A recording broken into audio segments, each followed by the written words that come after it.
Nous sommes en 1953, dans le laboratoire du professeur Harold Urey, à l'université de Chicago.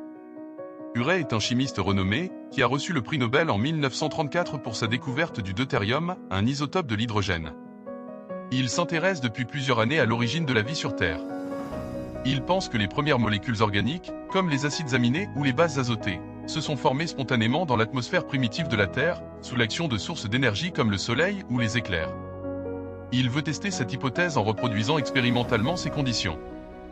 Il confie cette tâche à son étudiant Stanley Miller, un jeune homme brillant et curieux, qui vient de terminer sa thèse de doctorat. Miller conçoit un dispositif simple mais ingénieux. Il remplit un ballon en verre d'un mélange gazeux censé représenter l'atmosphère primitive de la Terre, composé d'eau, d'ammoniac, de méthane et d'hydrogène. Il relie ce ballon à un autre ballon contenant de l'eau liquide, censé représenter l'océan primitif. Il fait bouillir l'eau pour créer un cycle d'évaporation et de condensation. Il soumet le mélange gazeux à des décharges électriques pour simuler les éclairs. Il laisse tourner son expérience pendant une semaine. Au bout de 7 jours, Miller observe le résultat. Le liquide contenu dans le second ballon a changé de couleur. Il est passé du transparent au brun rouge. Miller analyse le liquide avec un chromatographe en phase gazeuse, un appareil qui permet de séparer et d'identifier les composés chimiques présents dans un échantillon.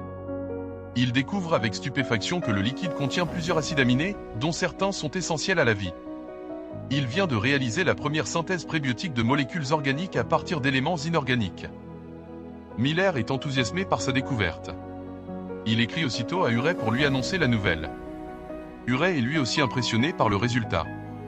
Il encourage Miller à publier son travail dans une revue scientifique prestigieuse. L'article paraît le 15 mai 1953. Il fait sensation dans le monde scientifique et médiatique. Il apporte un soutien expérimental aux hypothèses formulées depuis les années 1920 par les biochimistes russes Alexandre Oparin et John Burdon Sanderson-Haldane, selon lesquels la vie serait apparue progressivement à partir de molécules organiques simples, formées dans l'atmosphère primitive de la Terre. L'expérience de Miller-Urey est considérée comme une étape fondamentale dans la compréhension de l'origine de la vie sur Terre. Elle ouvre la voie à d'autres recherches sur la synthèse prébiotique des molécules organiques, notamment celles qui portent l'information génétique, l'ADN et l'ARN. La question de savoir si c'est l'ADN ou l'ARN qui est apparu en premier sur la Terre est un sujet de débat parmi les scientifiques.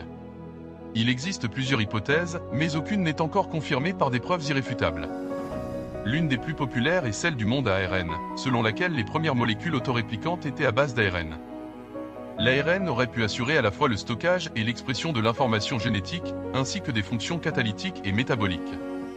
L'ARN aurait ensuite évolué vers l'ADN, plus stable et plus efficace pour le stockage de l'information génétique.